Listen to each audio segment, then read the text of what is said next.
Sunderland have put the signing of Dayann Methalie on hold. The paperwork was ready, the medical was not, and a deal reported at £25.7 million is now sitting in the air.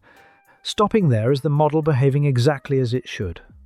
£24 million of that fee was due up front on the reported figures, with a 5-year contract already agreed and the left-back flown into the northeast at the weekend to finish the formalities.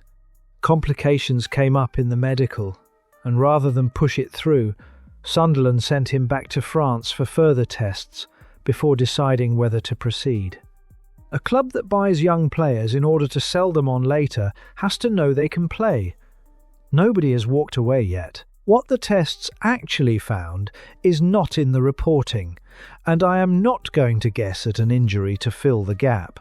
The decision is described as open, and open is how I will treat it. The cost of that caution is measured in fixtures rather than money. The opening Premier League match at Ipswich Town is 4 days away. Thomas Meunier is the only signing of the summer so far, and he is a doubt for the trip to Portman Road.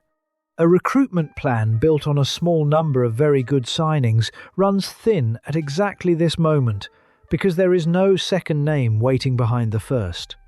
Toulouse were pursued for weeks before the breakthrough came, and that patience was the whole approach.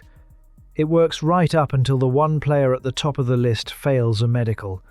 That is the tension inside this method that the 7th place finish covered up. Buying few and buying well leaves almost nothing in reserve, and the alternatives available in the closing stretch of a window are rarely the ones a data-led department spent months identifying. My read is that Florent Gisolfi will not go shopping in a panic, whatever the tests say. The harder question is what a revised deal looks like. If the medical comes back with a caveat rather than a refusal, the money and the structure change. And £25.7 million for a defender with a flagged problem is a different proposition from £25.7 million for a clean one. That renegotiation, if it happens, is where the club's real appetite shows. Methalie is in France now, and the further examinations there settle it, with Sunderland then choosing whether to go ahead. Say no, and a left-back search that has already taken most of the summer restarts with the season underway. Say yes, and they are trusting a second opinion on a player they have already agreed to pay £24 million for up front.